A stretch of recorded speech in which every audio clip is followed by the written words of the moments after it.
ਯੂਸਫ ਕਹਿੰਦਾ ਜੇ ਅੱਜ ਭਾਈ ਵੇਚਣਾ ਜਾਂਦੇ ਉਹ ਮੈਂ ਨਾ ਲੈਣਾ ਮੋਲਿਆ ਕੁਬਰ ਵੀ ਜੇ ਆਦਾ ਵੀ ਕਉਦਾ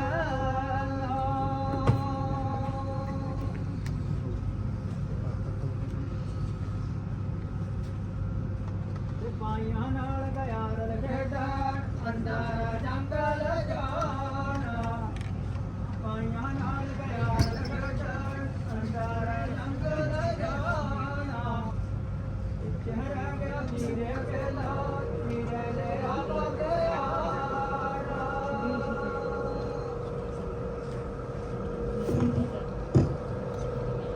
ये तो माई थे जो बैंड के साथ स्टेज तक आए हैं। पूरे समाज में जो भी त्यौहार होते हैं तो ये जो बैत है हमारे ट्रेडिशन सब इससे ही शुरुआत करते हैं।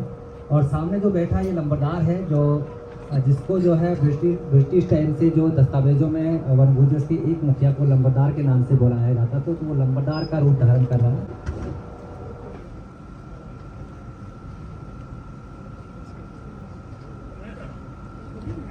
अम्मा ओ मां मुझे क्यों पाक अते तत्ती हवा लागी चलन तो मैं ऐसे परेशान बहुत थोड़ा बात था फिर पहाड़ में जान गो थोड़ा पहाड़ में चला हाँ बच्चा मैं इस नाल बढ़िया मौसम में जाने भी कौन है अते हुन मैं इसमें हंस भी और टीम का फिर गए धरती भी कह रहे करे जाओ फिर पहाड़ नो मैं इसमें असी हमनो रस्तो दसे हुन और जमीन वगैरह जेड़ा कीड़ा मकोड़ा वो भी छपन लग गया अते चलो फिर पहाड़ी नो चलो।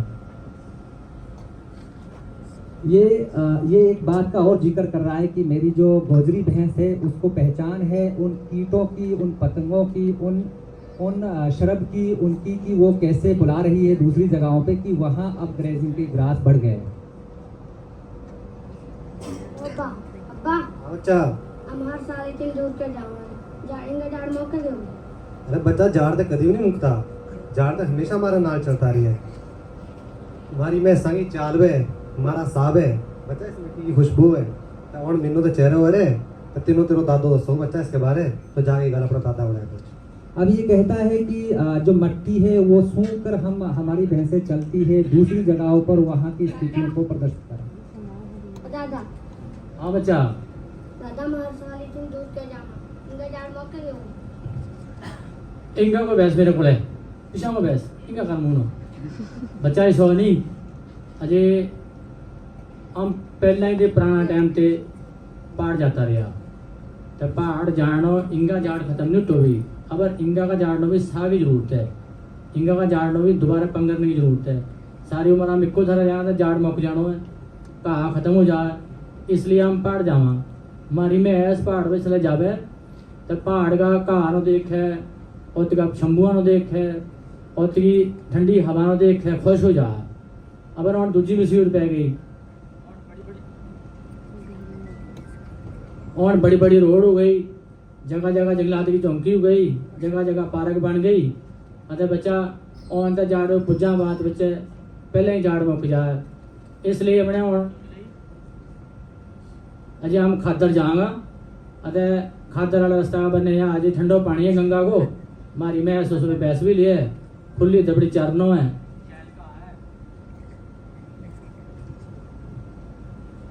शैल का है इसलिए हम सोच रहे हैं और खादर ही जाऊँगा तो इसलिए कोई कणी बदल की फेंक दे मुड़ के पीछे अपना देना। इसमें इन्होंने बताया है कि दो तरीके का जो माइग्रेशन है जो अल्पाइन माइग्रेशन है जो प्लैन माइग्रेशन है उन दोनों का जो है जो मुखिया है जो लंबरदार है वो एक नई जनरेशन का बच्चा पूछता है कि क्यों हमारी ज़िंदगी में ये माइग्रेशन करना ज़रूरी है। तो उनका ये कहना था कि माइग्रेशन हम नहीं हमारी विरासत माइग्रेशन करती है हमारी भैंस माइग्रेशन करती है। उनका जो हैबिट है वो नए नए ग्रास को ग्रेज करने का और सस्टेनेबिलिटी को सतत रखने का वो एक प्रयास है कि हम एक टाइम तक एक एरिया को ग्रेज करेंगे ताकि उसमें स्पेस दें और वो ग्रेजिंग वो घास आगे बढ़े। और ये हमारी एक परंपरा है। वो एक बुजुर्ग जो है अपने बच्चे को समझा रहा है और साथ में समझा रहा है कि हवाओं की बात कर रहा है वो उन शरब्स की बात कर रहा है उस ग्रास के उस स्पीसीज की बात कर रहा है जो वाइल्ड लाइफ के लिए बहुत इंपॉर्टेंट है उसके ग्रेजिंग और उसके इम्पैक्ट की बात कर रहा है। हाँ बच्चा दादा ये मैं ऐसी थारी गल समझे बच्चा ही मैं इस बारी गल क्यों नहीं समझेगी मैं थोड़ी है ये तो हमारा झाड़ की धी है अते इन्हीं ने जाड़ तैयार कियोगो, इन्हीं ने जाड़ बनाकर रखियोगो, ये जिंगा जिंगा जावे उंगा उंगा रास्ता बन जावे। तो एक जर आग लगे तो फिर वो रस्तो दूआ जर उस आग नहीं जान देते भी। इसलिए या मैं ऐस बहुत खास है जाड़ के लिए।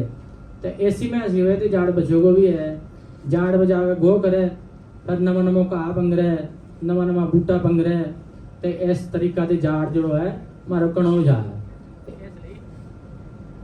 इस गल मैं हमारी बहुत जरूरी है इस नाम ध्यान रखा कि बच्चा अपने बुजुर्ग से पूछता है, अपने मुखिया से पूछता है कि क्या भैंस आपकी भाषा समझती है, तो वो अपनी भाषाओं में बोल रहा है, वो बता रहा है कि हाँ भैंस जरूर, भैंस की आवाज़ हम जानते हैं और भैंस की आवाज़ जंगल जानता है। भैंस जब डंक करती है तो डंक के माध्यम से बनी फायर लाइन जो है फॉरेस्ट फायर लाइन को कंट्रोल करती है। वो कहता है कि वो जो हमारी वो परंपराएं हैं, वो प्रथाएं हैं जो वन को संरक्षित करती है, उसमें सबसे बड़ी भूमिका गोजरी इंडिजिनस ब्रीड की है, जो उसके साथ गोजरी जंगल के साथ और जंगल गोजरी के साथ बात करता है। चाचू और चाचू हाँ बच्चा, इनमें साम रास्ता बतो कि चल बच्चा जी हमारी गुजरू में ऐसो है नहीं, इनमें एक सियाणी में ऐसो है, जिकन हमारी भंगू है वह सपने दे के चल रहा है, तो हमारी दूसरी जिंदगी में ऐसो है सब उनके पीछे पीछे चल रहा है, तान दबाने गए देखनी बस्ता एक रास्ता बना लिया है। तो हमने खाली इन पर विश्वास करके जो है इनके पीछे पीछे चलता रहा, रास्तों सारे ही दस्ते हमने भरोसा करके पीछे चलता रहा। तो जिसे बिला मिठा जावे नहीं खाता तो हमारी मैस जाओ मारना, तो हमारी मैस सब पतो है जेडी रेतली जमीन में सैलो का है, क्या थारे मीठो पानी है, क्या थारे गारो कीचड़ है, तो ही हम इनके पीछे पीछे चलता रहा। तो बच्चा हम पिछाना नहीं पिछाना चाहिए, अगर जी हमारी मैस है नहीं ये मिट्टी का सारों पिछाड़ लिए। ये कह रहा है कि हमारी भैंस का जो जीवन परिवर्तित हुआ है, माइग्रेशन चेंज होकर परिवर्तित हुआ है, उन सब के बीच में एक यूनिक चीज़ वो लेके आ रहा है। वो कह रहा है कि जो इंडिजिनस ब्रीड है गोजरी, ये जंगलों के बीच में तालाब बना रही है और वो तालाब जो है फॉरेस्ट फायर और वाइल्ड लाइफ के पानी के पीने के लिए वो एक ट्रेडिशनली एक जो है एक पॉन्ड बन रहा है। और दूसरी बात वो कह रहा है, बच्चा उससे सवाल करता है और माई बता रहा है कि हम नहीं बट भैंस जो है घास के स्वाद को, उसकी मेडिसिन वैल्यूज को, उसकी जो है दूसरे वाइल्ड लाइफ पर निर्भर और कोएग्जिस्टेंस को हमारी भैंस सबसे ज़्यादा महत्वपूर्ण मानती है। अरे पाऊ, हाँ जी, आज मैं सब बात किंगा वटना। अरे सो करी नहीं, हाँ अजय आज पत बड़ी आम वाली फोड़। अच्छा ते एक चीज को खास ख्याल रखिए, और मोरी बहुत हो गई झाड़ बच। अच्छा तो मोरी शैल करके बढ़ ली, मोरी शैल करके बढ़ ली, हाँ अते फिर बड़ी पत है। ठीक है। ते पत बढ़े वो ते ऐसो मतो खास ध्यान रखो, तम माई है तम झाड़ बजावे। वो कांगो चोटी रखियो ऐसा बड़ी बड़ी बूटा पर, बड़ी बड़ी चोटी रखेगा तो ता किते फूल लाना है। अच्छा तो फूल लाएगा तो ता बीज चढ़ेगा तो ता किते झाड़ बदनो है। हाँ तो ठीक है। और पहला नहीं करनी नहीं, और बाब में बदलाव आ गयो, और वो पानी नहीं सो रहे पहला जैसो। और जो झाड़ है इसकी जितनी भी जिम्मेदारी रखनी है, जो भी इसकी देख रेख करनी है वो हमने तमने करनी है। हाँ तो इसकी मती जिम्मेदारी माई की है, तो शैल बढ़ियो औखे नहीं चढ़ियो। ठीक है तो दुआ करिए। ये माई वो है जो पूरे इस माई के ऊपर पूरे समाज का ये रीढ़ है जो सुबह से शाम तक भैंसों की सुरक्षा करता है। और माई से एक डायलॉग डिस्कशन कर रहा है परिवार का मुखिया। वो कह रहा है कि लॉपिंग की जो प्रथाएं वो हमारी किस तरीके से है। तो ये पेड़ दिखा रहा है कि लॉपिंग में कितना हिस्सा छोड़ना होता है ताकि हमारा जो सीड्स है वो जनरेशन्स हो। और साथ में वो बता रहा है कि वो एक जंगल के बीच में जो अलग अलग तरीके के नाम दिए हुए हैं रोज़मर्रा की ज़िंदगी में कम्युनिटी में, उस नामों का जिक्र कर रहा है। वो अलग अलग नाम है जो जैव विविधता के आधार पर जो है समुदाय की परंपराओं में जुड़ा हुआ है। अब्बा हाँ बच्चा। बूटा ना एक कहना गाल करे, ये बूटा तेरा दोस्त लगे। अरे फैजान बूटा तो हमारा दोस्त ही बच्चा है। जरा बूटा है नहीं, बूटा हमारी छत है, ते मिट्टी मारो बिछाड़ो है, तो बच्चा का हमारी थाड़ी है, तो मैं इस मारो सा है। हम बूटा उड़ा दी सारो कुछ ले थोड़ा लिया, हम मिली छोड़ भी दिया। तो हम तो इली हमेशा यही दुआ करा कि हम जिसे भी ठाने मोड़ गया तो हर गाड़ी सैली हुए। अतः हम हमारी में झाड़ का जंगली जानवर है, जिकना हाथी है, चित्रो है, सी है, हमारा सब एक जना मेल जोड़ कर यहाँ ये मार ली बनेगा तो हम मिल लिए बनेगा ना। इनको काम हमारे बगैर चले ना हमारो इन बगैर चले। यही तो हमारा जान नाल आपसी तालमेल है। तो इकनी हमें एक दुआ काम आवा बच्चा। वो कह रहा है कि जंगल का शेर जिसको हम सिंह कहते हैं, टाइगर, और जंगल के वो जानवर जिसको लेपर्ड अलग अलग नामों से समुदाय में जाना जाता है, और भैंस और सॉइल मिट्टी और घास, इन सब की जो विविधताएं हैं वो सब आपस में जुड़कर एक सुनहरे जंगल के कल की बात कर रहे हैं। अस्सलाम वालेकुम नम्रा। अरे वालेकुम सलाम। अरे फजल सिंह आयो तो राजी बाबू मतलब राजी ठीक ठाक। निक्या राजी राजी। अरे तूने बाप को है तो स्कूल भी पढ़ा है? अच्छा अच्छा बैठो। और लंबरा राजी खुशी है, सब मौज ठाठ का बाबू, आदमी साथ पड़ोस, सब मौजा ठाठा, कट्टी भी ठीक ठाक है। सब मौज करे में कट्टी नहीं ठीक ठाक। और नहीं वो पहला निकल अच्छा झाड़ बची बाबू से मामला हो गया जी। और था रास्ता बड़ा बे बड़ा बड़ा अच्छा तो था जंगलात ने चौकी बना ली। हाँ बात है। अरे फिर कुछ था ऐसा करोड़ा जरा घर हम जा ही नहीं सकता, पार्क बना उड़ी अच्छा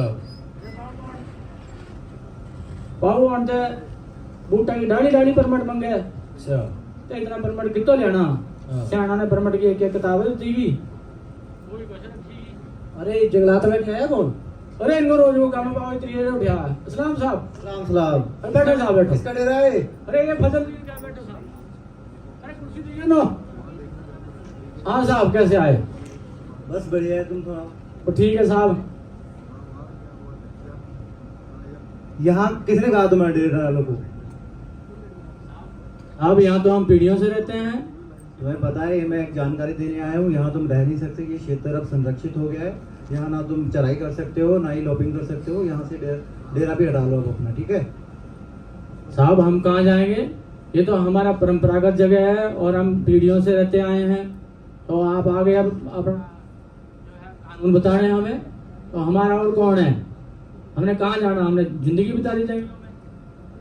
वो मुझे पता है, पर अब रिश्ता नहीं, अब कानून आ गया है, वाइल्ड लाइफ कंजर्वेशन एक्ट, जिसके तहत अब ये संरक्षित क्षेत्र हो गया है। अब यहाँ बाहरी लोगों और फिर कोई लोग यहाँ रह नहीं सकता। अरे नवाब गया तो कानून की गल पड़े हुए कहते मैं थोड़ी स्कूल पे तो समझा आज हम जंगला डालो कि कोई क्षेत्र बड़ा है, कोई जानकारी जाना तो।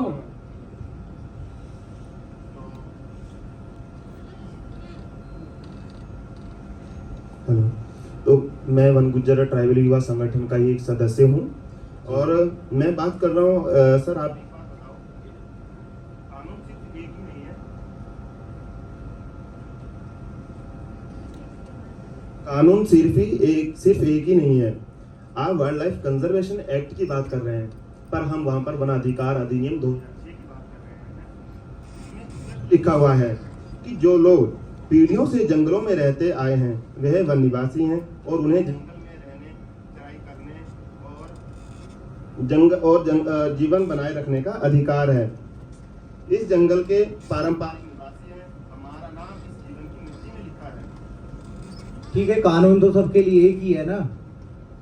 हाँ मानता हूं मैं, कानून न्याय के लिए है, सिर्फ सजा के लिए नहीं है। वनाधिकार अधिनियम 2006 कहता है कि संरक्षण और अधिकार साथ साथ चल सकते हैं। सर, जंगल को हम जिंदा रखते हैं, ये हमारा घर है, हमारा रहना इस जंगल का हिस्सा है, ना कि उसका खतरा। साहब देखो यही तो हमारी परंपरा है और अब यही कानून भी कहता है।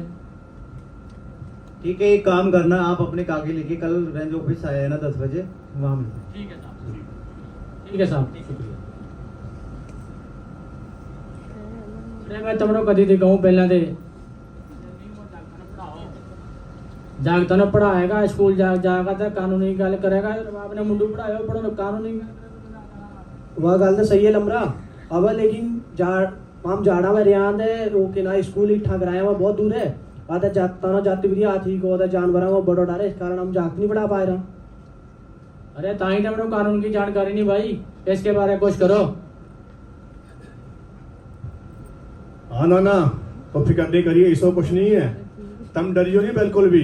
अच्छा जिला विधिक सेवा प्राधिकरण है, उस पर जाओ, आप बेफिक्र होगा, कुछ तुम डरने की जरूरत नहीं। वह निःशुल्क जो है तो जानकारी प्राप्त उपलब्ध कराए और उसके नाल नाल और यह गल भी है कि जितना गरीब हमारा ऐसा लोग है, गरीब पिछड़ा वर्ग का लोग है जिन्होंने को वकील करने पैसा नहीं, उन्होंने फ्री पे अधिवक्ता उपलब्ध कराए वा। तुम चिंता नहीं करो, तुम कोई भी सी गल होगी तब मेरे नाम संपर्क कर रही हो, तुम बेफिक्र रही हो। यह वाला अगर सही है तो फिर तो इसको मतलब है जो हम हमारा मुंडा पढ़े लिखा आगा जाएगा तो हम कोशिश कर हमारा जाड़ा में स्कूल भी बनना है फिर हमारा जल्दी भी पड़ेगा जलता है कागज भी बनेगा। अरे उनदे कमाल हो गयो नंबरा अच्छा हमारा संगठन का माध्यम दी हमारा गुजरात मुंडू पढ़िया लिखा है पीर भी बन गया ये डीएलएस संस्था है इसके नाल जुड़ गया अदे और गुजरात में काम करे पे लगागा अच्छा और हम लोग लगे रहे पे लोगों जो जाड़ा में रहने वाला गुजर है अब नो हक थोन की मनो उम्मीद है हुन क्यों हमारा जेड़ा अपना ही मुंडू है पढ़िया लिखा वो न्याय नो कानून नो लग गया जाने अरे ऐसा करियो फिर मेरो भी एक केस है तो मिलना भी नहीं चली होत अच्छा तो मिलना भी तो सीख के कण कण अरे नाना तो फिक्र नहीं करी है आने वाले महीने 13 दिसंबर को लोक अदालत लगनी है जिला विधि बेच तो बेफिक्र रही है वहाँ और तो विभिन्न विभाग हर विभाग का और अधिकारी का बैसे है और दोनों पक्षों सुने होते दोनों पक्षों सुन गए जो भी उस पर उचित हुआ है उन दोनों को और फैसला हुआ निस्तारण किया जाओ तो उस गल बेफिक्र रही है कोई भी गल होगी बिना पैसा का फ्री निःशुल्क तेरी कोई भी गल होगी तो हम लोग गल दसी है हमारा संपर्क करिए हम तो 13 दिसंबर आना लिए दिसंबर नो और लोक अदालत लगनी है ठीक है फिर खुश रहो हाँ, पहुंच कर हाल पछाना लगना दादा जी नानो ये दर्द बना हाल पछाना लगना दादा जी नानो ये मालम कबर हयाती वाले कबरा बेच गया